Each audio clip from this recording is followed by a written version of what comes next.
Hello and welcome to another Tales from a Professional Nerd. My name is BryanCPSteele and I will be your nerd today and any other day that you watch one of my silly little shows. Hello everybody.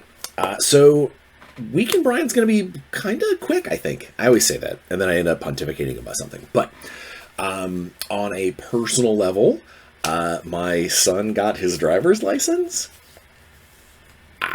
It's so cool, crazy, weird, I'm old. Yeah, so there's that.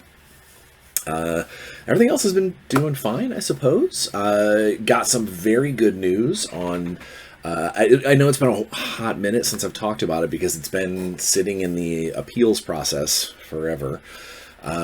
So for those of you who are relatively new to the channel, you may not have heard about my wife's medical condition. She has a disease called myasthenia gravis. And it puts her on the federal disability spectrum. And the federals were great about it many, many years ago. Indiana has been less than stellar. And we've had to do roughly 4 years, almost 5 at this point, of just court hearings and lawyers and chasing. And it was denied at the state level, and it had to actually get bounced up to an appellate court. Well, the appellate court finally got back to us and was like, hey, we're not going to hear it because we found this thing that says the state should have taken care of this. And they remanded it back down to the state. Now, that's actually a good thing. It's good news because it basically means that the feds said Indiana should have taken care of it. Don't know what that means. Now we're back in the waiting cycle for our actual hearing, but it's still good news. In other bouts of good news, I think it's just a solid week. My buddy had a birthday party. Just an all around good week on a personal level. Hobby level, I did nothing. I had other things that got in the way. I had other projects that needed to get taken care of. I had stuff around the house that needed to be done. It just didn't happen. I need to at least get back to my charity, diorama, because I was going real good. I was making good steam on that for a while. And then I kind of took a break and I now need to get back to it. Although that probably won't happen in the next week or two, which we'll get to that in a minute. So that's personal, hobby. Gaming. Honestly, other than playing a bunch of Minecraft with my buddy, I haven't done much gaming this week. I got to play a little bit of Warzone with a set of scenarios that uses a piece of terrain. A piece of terrain that is very special, and it turned it was a lot of fun. I think there's still some tweaking that needs to be done to it, but I think it is almost ready for me to send out to the playtesters to be like, hey, tell me what you think. But yeah, that's probably it as far as gaming goes. I didn't even get any Magic played. It's been a busy week in a different direction. Which, now, I was supposed to play in a D&D game last weekend, but it got postponed because not everybody could be there. It's a big event, so forth and so on. So that's actually supposed to happen this weekend. Now, what that also does is it makes this weekend chock full of gaming goodness, which we'll cover that in next week's episode. We'll talk about all the gaming that happens this weekend. Work stuff.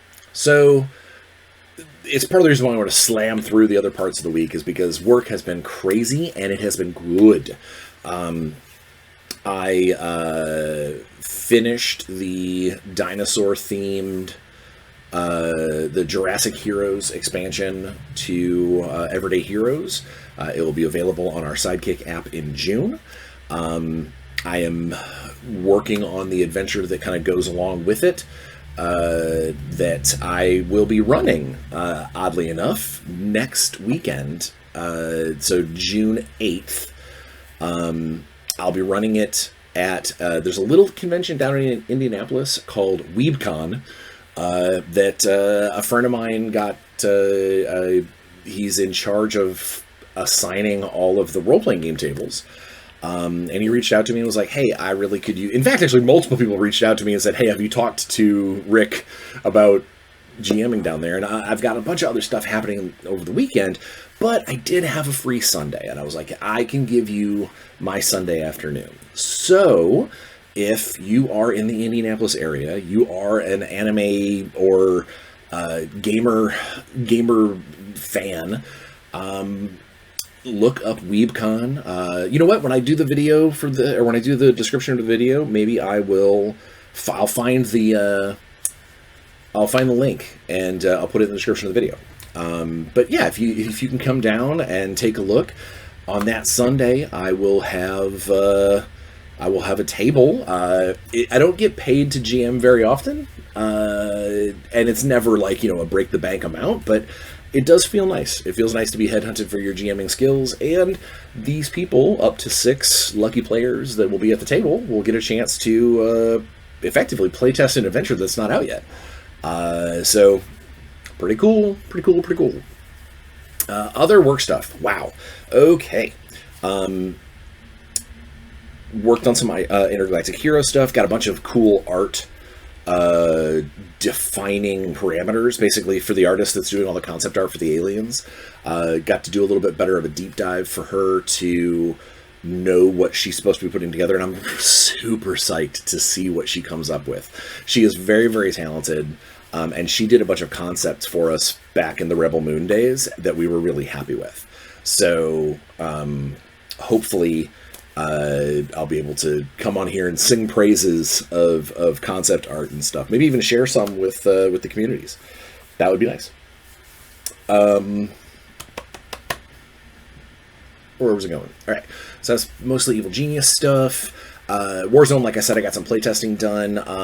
Also, I know that Alex put out an update to that the final waves of shipping are all palleted up, and he's just basically waiting for them to pick it up to take it off to the other people. And then our next step after that is to set up, get the retailers taken care of and get our own retail set up, and then start pushing out new product. So it's all coming together, and it's all coming around. People that are getting their stuff are starting to show painted pictures. They're starting to play games and throw tournaments of their own. I can't be any more excited for how awesome Warzone is really turning out to be, and I really hope that we manage to somehow get the bandwidth or the additional something come together, and we can really let it stretch its wings like we know that it can. But either way, super happy where it's at, and very excited for the stuff to come.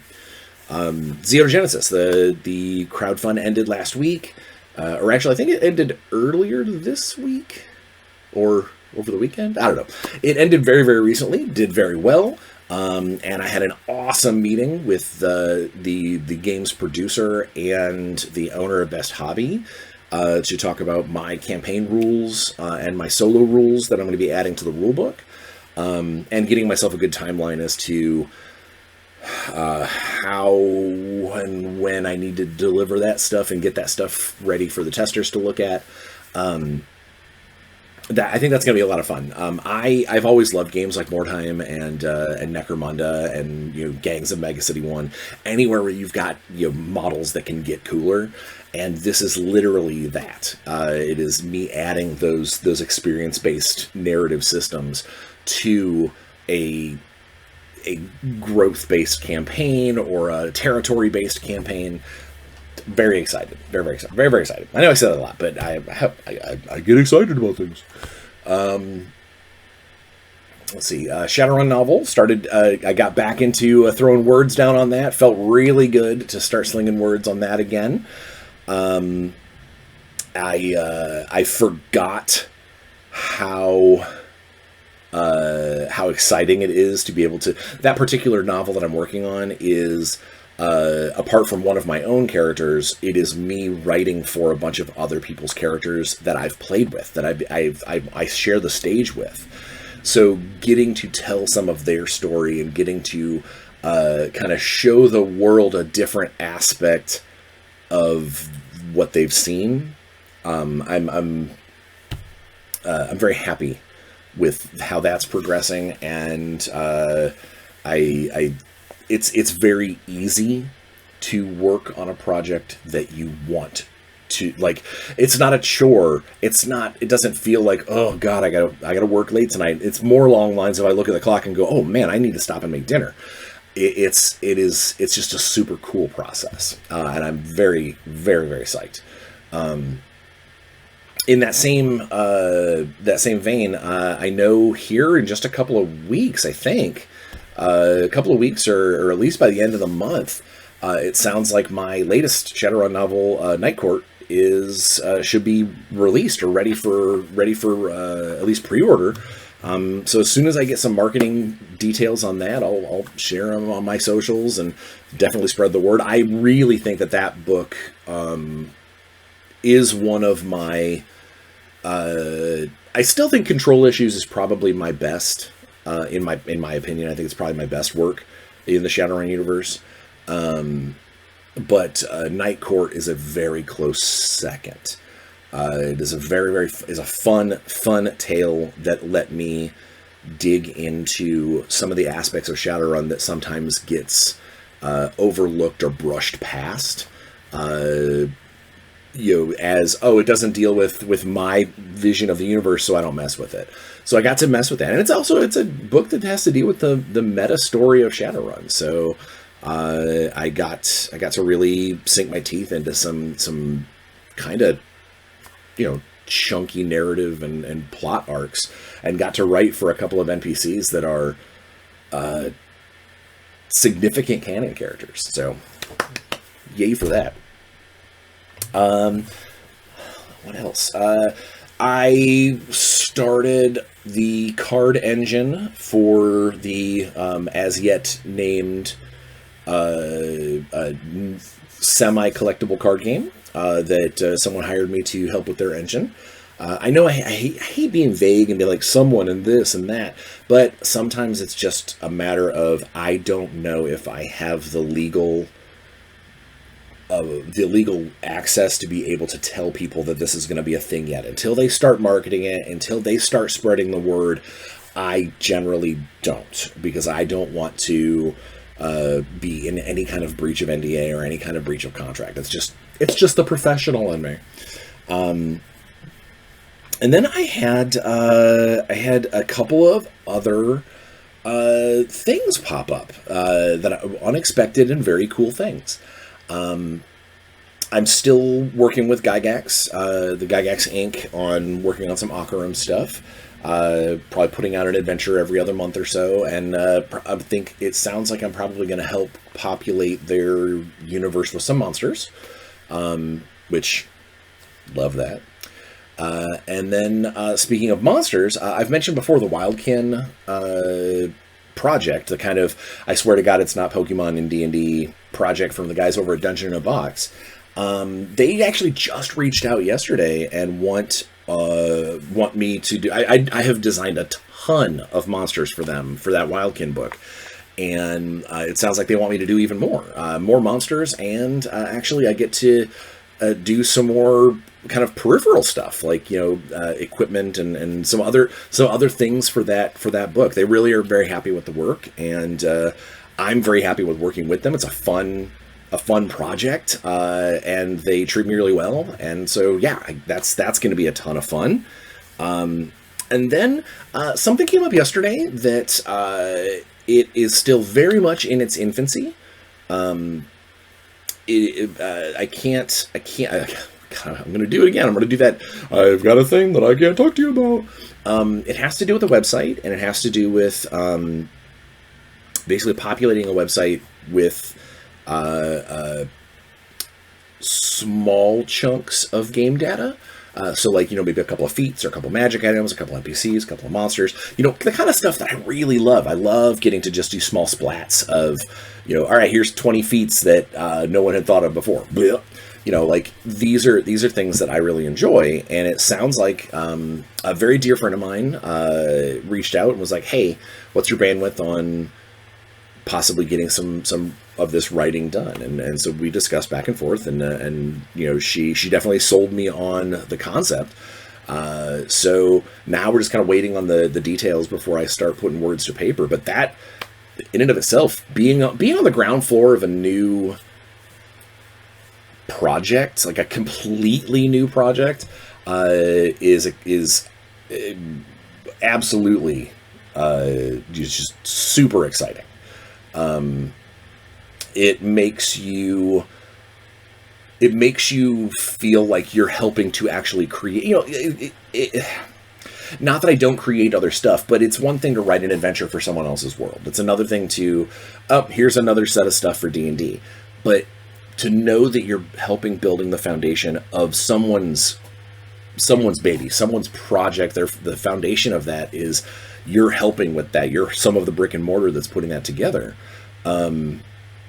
It's a cool feeling. And I can't express enough that the fact that she reached out to me and asked me to be a part of this, it's very flattering. So, bing!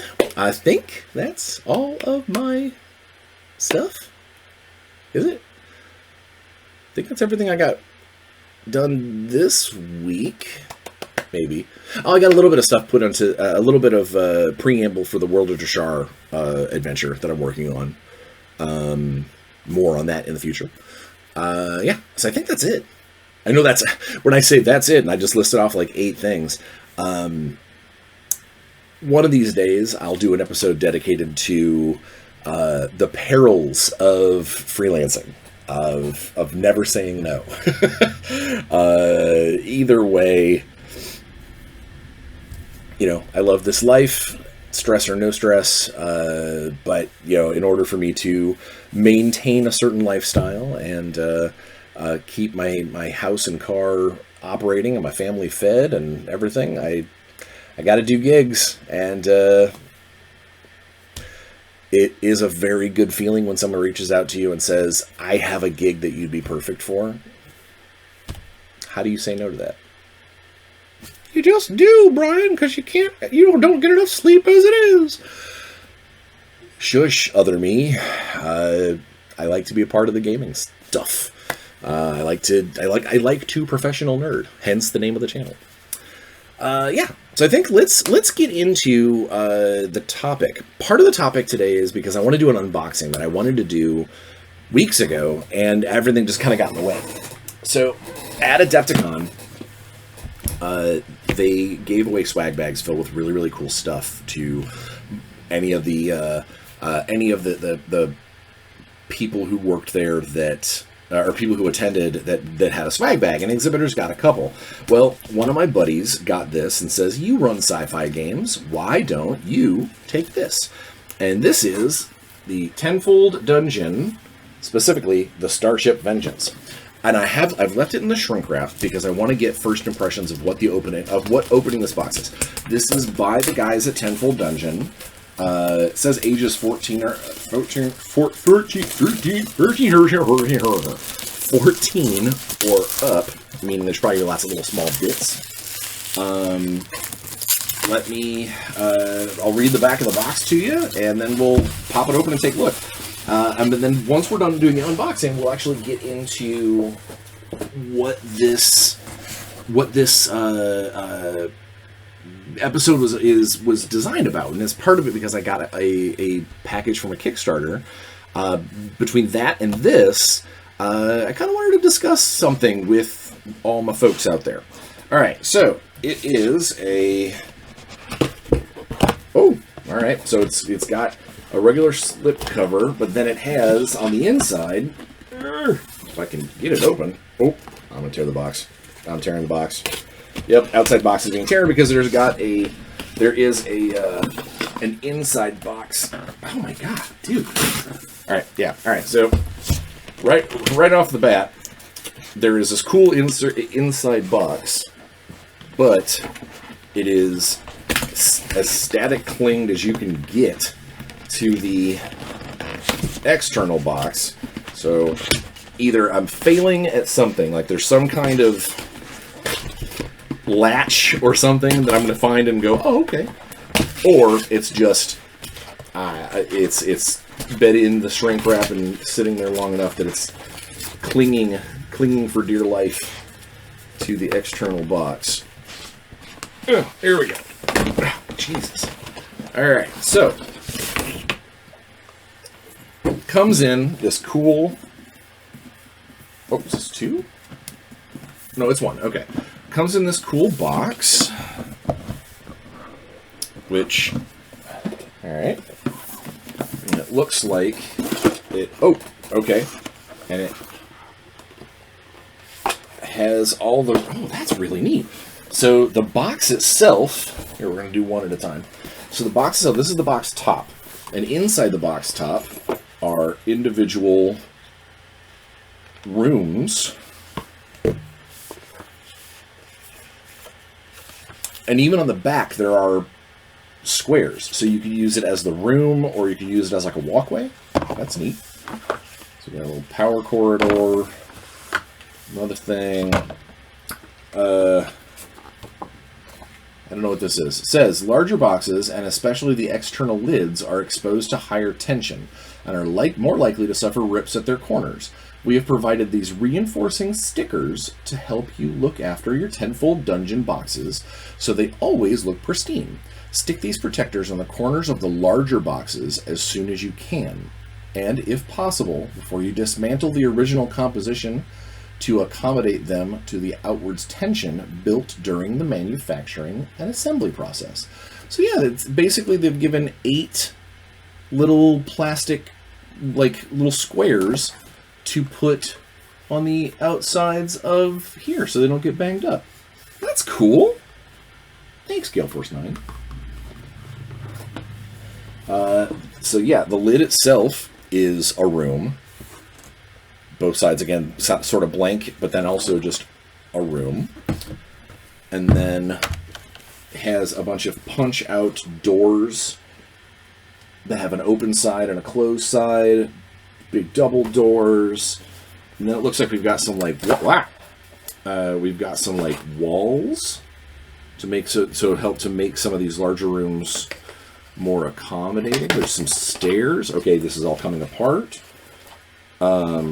So more, it's just basically like ways for you to make the, oh, what's the, oh, that's cool. Okay, here we're going to close that. Stay there. There's one of these punch out things has like, it's like an accordion? It's got to have a reason for that. Another way. So, oh, you know what? I know that there are stairs. I saw these are this is the flat part of the stairs. Gotcha. That's cool. All right. Let me set this stuff down here. I'll put that stuff away, or put that stuff together later, and then we'll take a look at the other box. So yeah, and these are really well done. It's like it's not plaster or not cardstock. It's like thin hardcover book covers, or you know, honestly, it's like board game box material, or like board material. So this is going to hold up really well. This is going to be able to last a long time. The other one here. The other one has some other stuff in the bag. All right, so it comes with little standees and clippies. My guess is to hold the doors that go between the rooms. We have a couple of things of silica gel. All right, set that stuff on the side. And then we've got, in here, we've got a couple of square buildings, or square rooms. We have... Sorry about that noise. Jesus. We have a cool like medical office. I mean, they managed to pack a lot in here. Like there's no joke, a ton of stuff in this box. We have just another. Oh wait, there's like sculpting on this. Oh, there's a latrine, so this is probably a bedroom or a barracks of some kind. Cool. All right. This is definitely an office because there's a shelf and like kind of like a corporate symbol. And then this other double square, we have just a big room. Could be anything. Looks like, well, there's like a locker. There's like some weapons on a wall. I think this is like a gym, like a gymnasium. And then we have kind of a technological. Oh wait, no, this one's got cool. Oh, this one's got portholes, so it's an external, like a viewing room. Cool. And then the bottom half of the box is obviously the bridge. You know, this is the bridge of the ship. Very cool. I am definitely going to use these. I've got at least one sci-fi game at GameholeCon this year that I think this is going to be perfect for. I think this is going to be absolutely perfect. Now, getting them together, they don't want to do that really, so I'll have to find a good way to store them. But yeah, that's cool. So, all right, this tenfold dungeon thing. At least the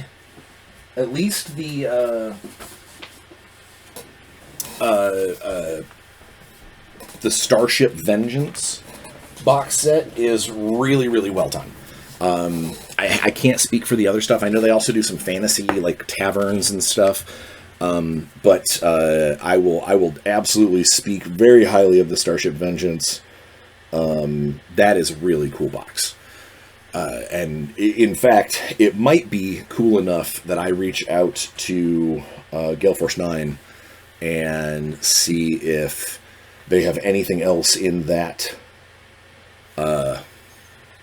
series, because I could absolutely see myself using those for lots of reasons. That's so cool. The other thing that I got, this is the thing I was talking about from Kickstarter. That was not from Kickstarter. That was actually just what Gale Force and I put in the swag bags at Adepticon. So a cartographer that worked for us at Evil Genius for a little while, his name's Matt Francella. He did a Kickstarter for Maps by Matt. And he did an entire sci-fi line. And obviously, because I do a lot of stuff for sci-fi, I backed the heck out of it. And I got the cool physical maps. Now, to say that he does great work would be an absolute understatement. He's amazing at his job. And I love pretty much everything that he puts out. So when I saw that he was doing a Kickstarter, I was like, absolutely, I'm gonna back it. And I just got these a couple of days ago. But these are, so we've got here like an external business office. We've got an ambassador's office. You know, they're labeled rooms, which is a little, I don't want to say weird. It means that it is somewhat limiting to what how do I fold it back up? Brian, did I fail? Okay, I failed at map. When the things are labeled like that, when the rooms are labeled, it does mean that you can't really use that map for anything else easily. But with such high quality maps and with them being kind of exactly what they say on the tin, that's okay. You know, like, I know that if I want to do a corporate office or an ambassadorial office, I've got a thing. The opposite side looks like it's kind of a sort of like Junker's compound. Or specifically, it has a name. The Desert Marketplace. So perfect for something if you were doing like a Star Wars Tatooine kind of deal. I got one here that is the Jungle's Tomb, which is if I were to guess, kind of a play on like the temple from AVP. Very cool stuff. What's on the other side of the Jungle Tomb? The Skyrail station. So like a monorail station. Very cool. I'm not going to sit here and try and show you all of them because they're very glossy and they're going to pick up my light real bad. But also, you know how cool these are, and you should go to Maps by Matt and just get some of your own. In this one, we have the Noble Estate. Or it's Matt's Maps. Sorry, I just saw the logo on the bottom of that. So the Noble Estate looks like kind of a big mansion. And then, what is this other one? This other one is not listed. Where's the name of this one? So there's the Noble Estate. Sorry you guys can barely see what I'm doing here. It's very cool looking. And then the other side is not labeled. Interesting. This one looks to be like almost like a little, not a village, but like a small, like sci-fi colony. Like just a handful of buildings, but there's definitely like a weapon shop. There's definitely like a weapon shop. There's some apartments. There's some townhouses. Just kind of a generally cool. I dig it. I dig it. All right, let's get this put back together. Yeah. It's also part of the reason why I didn't want to mess with it, because I'm bad at map. I'm the guy that gets into a car wreck folding maps in the car. All right, here we go. There's that one. And then, oh man, there's more. There's way more. We've got an Ancient War Academy. And on the other side of the Ancient War Academy is... That's the Ancient War Academy. On the other side of the Ancient War Academy, we have the Frigid Outpost. So kind of like a Yavin / Hoth situation. Very cool. We have Resistance Base. Oh, I can tell you right now what that looks like. So this is this is the base at Yavin. Very cool. Or, well, I mean, obviously not the exact same, because, Matt's smart enough not to do a bunch of trademarked stuff. And then the other one is an asteroid mine. Oh, very cool. It's got basically it has some mine shaft areas, and then there's the actual base itself, but then it goes out into space, so you can have, like, dangerous encounters by the airlocks and stuff. Yeah, I'm definitely going to have to sit down and write down what all these are. We have a Desert Palace, so basically Jabba's palace, and then inside, on the opposite side of the Desert Palace, or I guess it could be from Dune. It could be a Dune thing. We have an Imperial checkpoint. Has a landing pad. It is literally a place where you will have your heroes get into trouble with the authorities. And I've got 2, 3, 4. Jesus, 4. I got 4 more big maps. This one, although, hang on a second. Ah! Okay, we have the Shattered Gate, which looks like kind of a sci-fi entrance. A cool like red tree sci-fi jungle leading into the gate, like kind of the beginnings of a base. And then on the opposite side is more of that kind of village thing. I wonder, I'm gonna have to sit down and spread these all out. I wonder if that other unnamed sci-fi village would match up to this to make a truly gigantic village. We have kind of the connected version of this, which is more or less this is the jungle checkpoint. So whereas this is just a checkpoint on the road in that red tree jungle. And on the other side of that, we have Wild Space Outpost, which is definitely an extension of that same background terrain. So yeah, I bet I can probably put all of those together if I want to make a truly gigantic thing. We have to hold on one moment. I have an animal trying to escape my office. Please hold.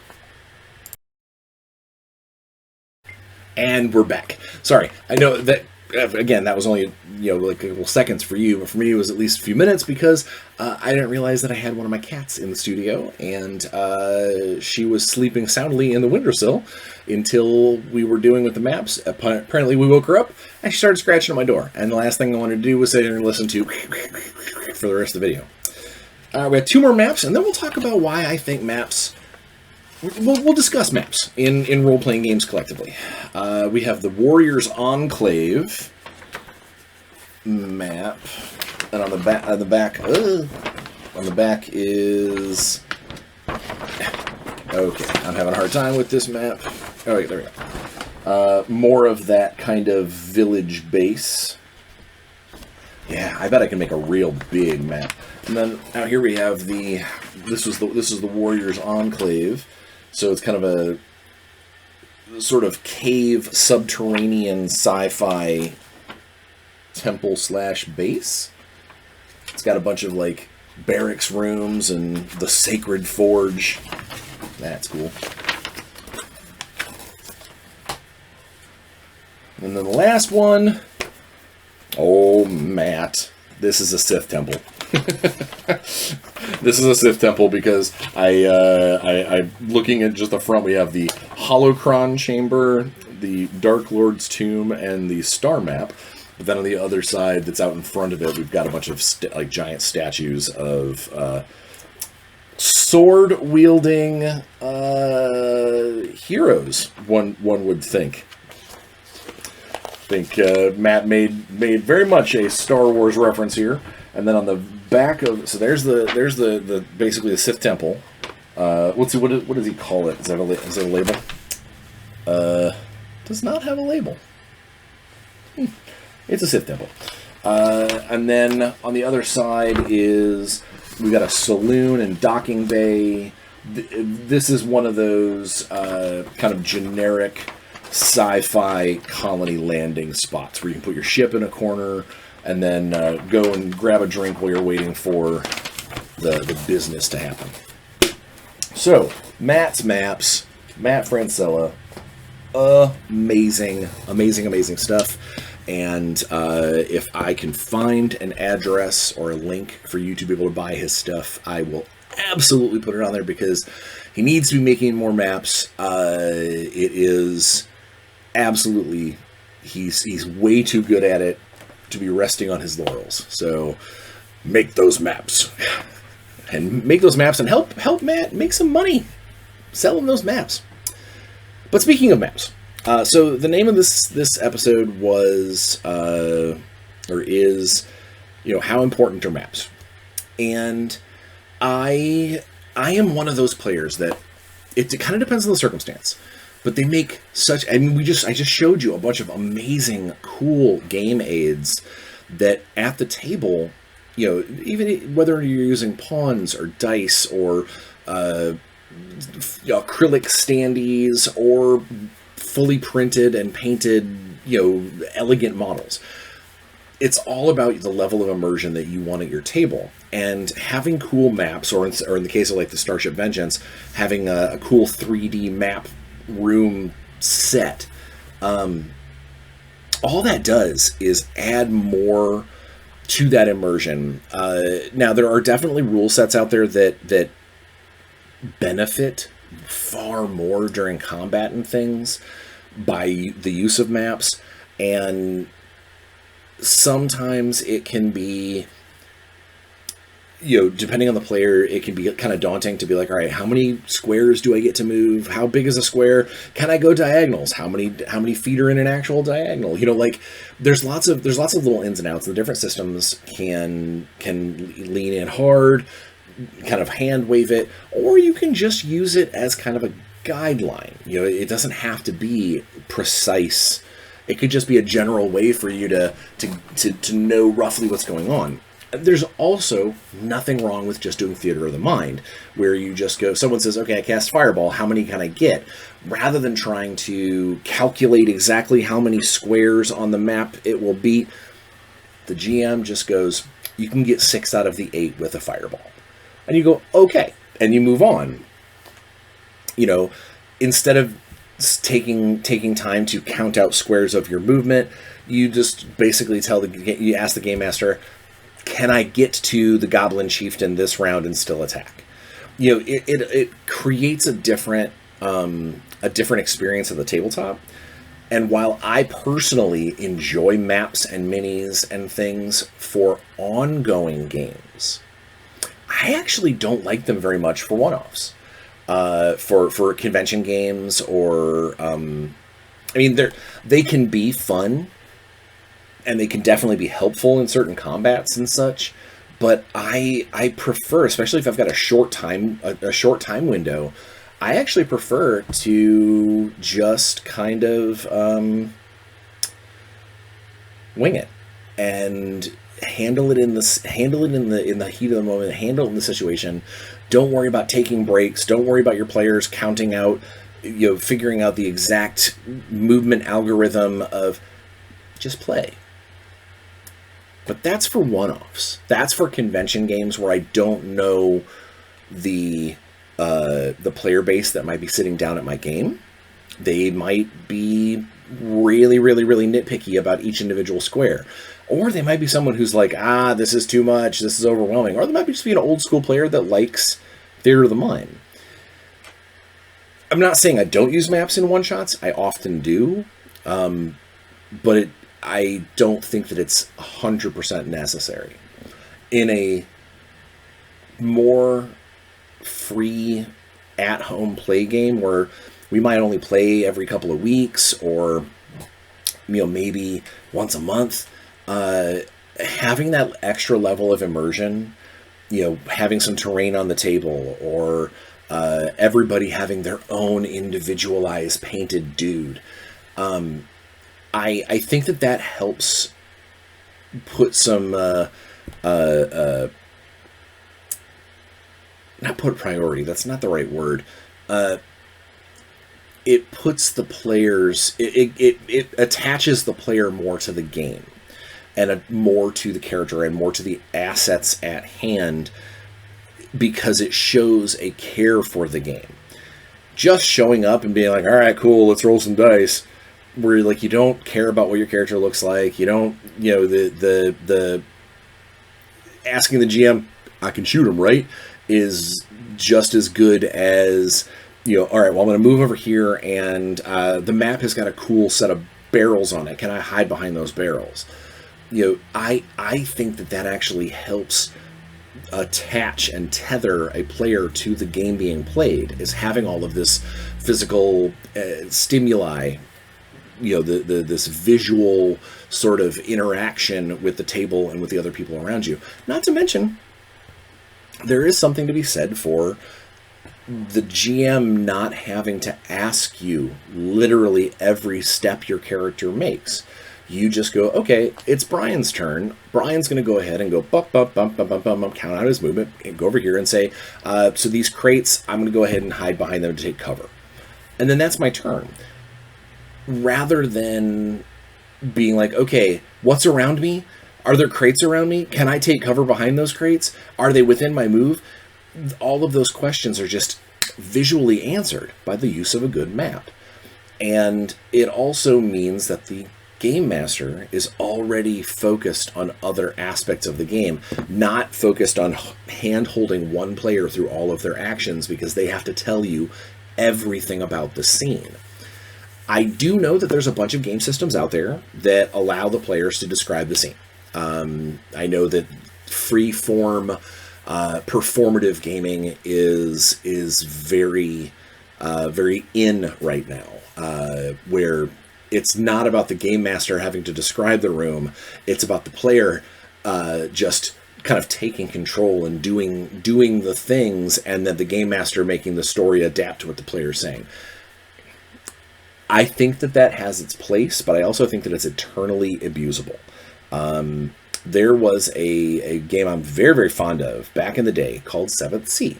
I know there's current versions of the game that use a different engine, but the original engine for 7th Sea had a mechanic called drama dice. And drama dice allowed you to add extra dice or re-roll things and such based off of... you would spend these dice to do it. And the way to get these dice is... you had a statistic that gave you some at the beginning of the game, which I could spend an entire episode talking about statistic weight, and 7th Sea is way up there with the original 7th Sea is way up there with having certain traits be far too useful. But either way, like you would have these drama dice. I digress. You have these drama dice, and one of the ways for you to get the drama dice back during gameplay was to do something dramatic. And not dramatic like milk the giant cow or no, nothing like that. Dramatic and exciting, and basically a moment that makes someone go, ooh, at the table might be worth a drama die. And it, on the outside, sounded like a very cool mechanic. In practicality, I had been at too many tables where it meant that the introverted player that doesn't like to be in the spotlight like that never got to really use that mechanic, because that's not the way they want to play. It's not good. It doesn't feel right for them to try and steal the camera away from another player because I want a drama die. Or you get the people that were like, well, I'm going to get drama dice because I'm going to do something that my character would absolutely never do. Just because it's flashy and weird. The Master Swordsman, who, in my description, the Master Swordsman has been, he's killed 70 people in duels. He's ruthless. And then you get into combat and he's swinging from the rafters. He's jumping off of tables. He's I cut the guy's suspenders off. Meow, meow, meow. And it's all very well and good because they're just trying to farm drama dice. And part of that, I think, is because that particular game system lended itself to, we're going to play very heavily theater of the mind. Can you move as far as you want to and still make an action? Sure. Within reason. What's within reason? Whatever your game master allows. That, in my opinion, is not a rule, because it's just basically saying the game master babysits you from your own actions. Lets you know, okay, that sounds good to me, you can do that. Rules should not tell you for you to be able to do anything. Rules should tell you what you can do. And if your rule says you can do anything, but the game master can tell you no, that's not a real rule. That's just how games are played. Sorry, I just went on a complete tirade. Just trying to talk about maps. So one of the things that I think that maps do, to bring it back around to why I was talking about that, one of the things that I do think that maps do at the table is it helps, if the game master is willing and looks at the map first and really kind of gives it a good once-over, it gives the players the agency to look at a map, see a thing, and try to interact with it. Like one of Matt's maps over there was that junk shop, and I saw in one of the rooms in the junk shop there was basically like a bunch of droid parts lying on the ground. I would love for one of my players to see that, run over there and go, hey, I'm going to search these droid parts, see if there's, maybe a droid mounted laser, like a weapon, or maybe in the case of like an Intergalactic Heroes game where you can absolutely play a synthetic person, go over to that part of the map and go, is there something in this pile of parts that would be useful to repair me or to augment me or maybe just something that I recognize that, between game sessions, I can do a little research and maybe do some tweaking to my own chassis.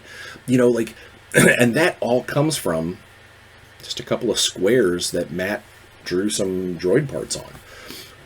That kind of thing can absolutely bring a game to another level if the players are willing to look at that map and go, okay, we entered this room. What's in this room? I showed you that the Starship Vengeance room that had like a locker and some pictures. I was pretty sure it was like a training gym.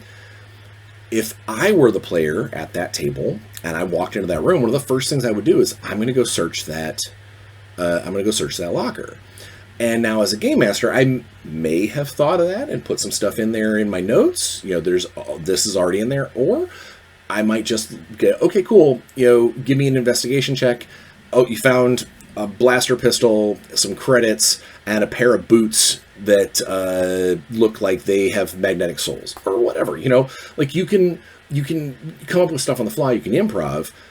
But if you know you're going to use that room, if you know you're going to use the map involved, you can flag a couple of those things in your notes that says, hey, when they enter the room, if somebody has a passive perception of 15 or higher, let them know that something is moving around in that right over here, this pile of clothing in the corner of this mapped out room. There's something wiggling over there. Okay, cool. Let's go check it out, or let's blast it, or maybe that's where the monster in the room is. There's so many things you can do with a really well done graphic map that isn't just reading from the book. You see a desk that has 2 lamps and a locked door. You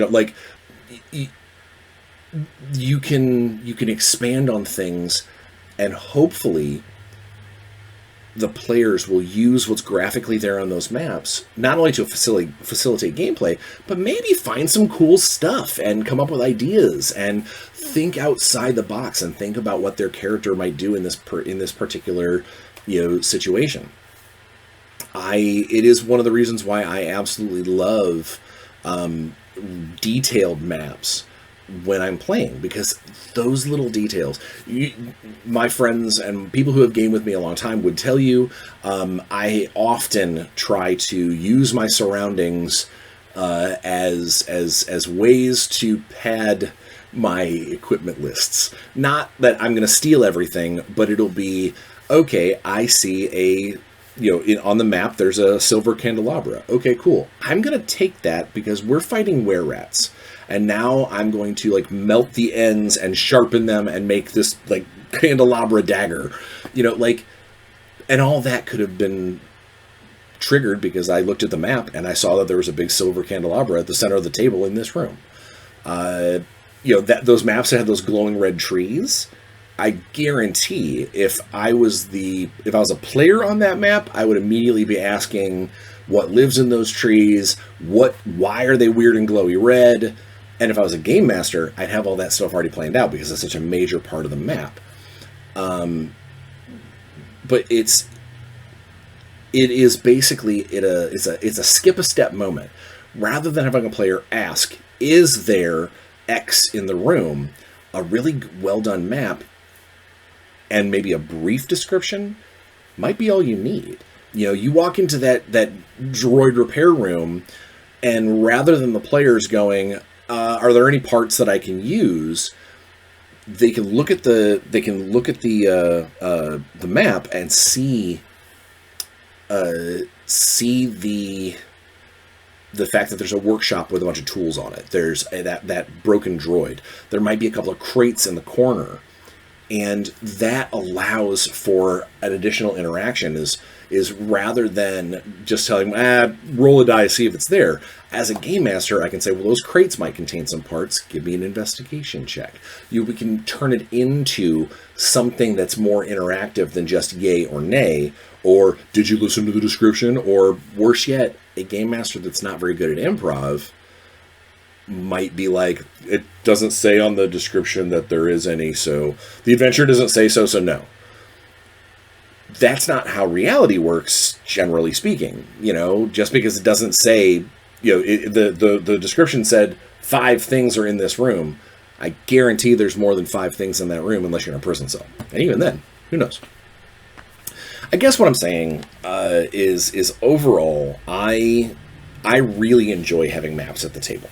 I really enjoy having physical representations, not necessarily for the use of super granular, like miniature game-esque combats. It's helpful, especially in certain systems, but I like it for setting the stage. I like for using it as a way to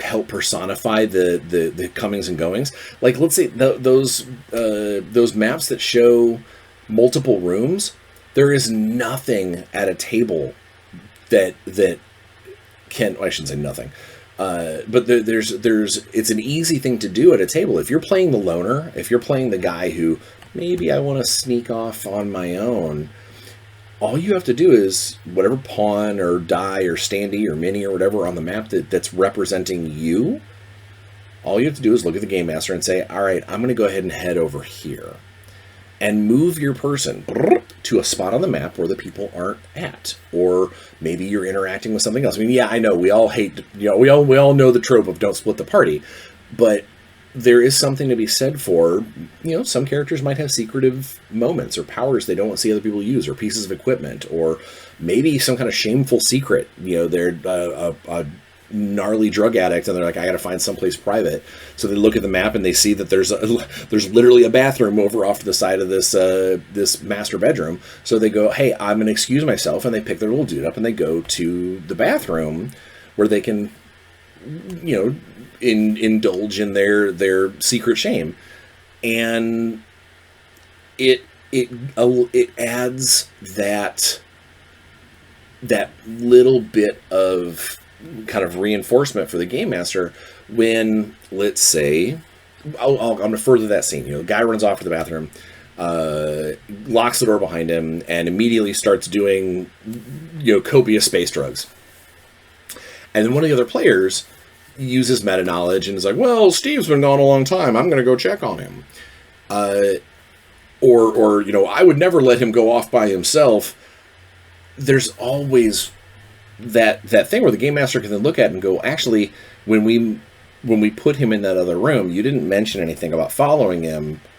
So, that ship has sailed. You can go check on him now, but you didn't really just start to follow him because you didn't tell me that you were going to. And at this point, we're already past that. He's in the room, you're over here, so forth and so on. And I think that there is a little bit of kind of counter meta gaming that can be done if the game master is willing to allow people not to just pick up their models and move them wherever they want, all the time, no matter what, without, well, I'm just going to go in that final room. No, of course not. But if it makes sense, it is a good physical representation of what's happening in our mind's eye. We can add to that, we can augment that, but having a nice foundation in a graphic, visual sense answers a lot of questions and makes it so there's less confusion when it comes to, okay, the alarm goes off. Where is everybody? Well, where are they? Look at the map. That's where they are. I guess that's my thing, is I understand that not everybody cares and not everybody needs them, and I myself don't use them for a lot of my games. But when they are used, and when they are used well, I think maps are chef's kiss, and getting really, really good ones, like that Starship Vengeance kit from Gale Force 9, or Matt's maps, or find another cartographer that can do good tactical maps. I think that it's, I don't be like, it's a lost art. That's not what I mean. It's definitely not a lost art. There's a bunch of really good ones. But I think that it's extremely useful at the tabletop. And I think, to answer the question of my episode, are maps important? Or how important are maps? They're only as important as you need them to be, but they can be extremely useful. And there you go. So, without further ado, please be safe. Get your shots. Play nice. Don't lick doorknobs. Just, try and leave every room a little happier than when you got there, and I think we're going to be all right. Until next week, be safe, have fun, and play some games. Because I'm gonna. Bye, guys.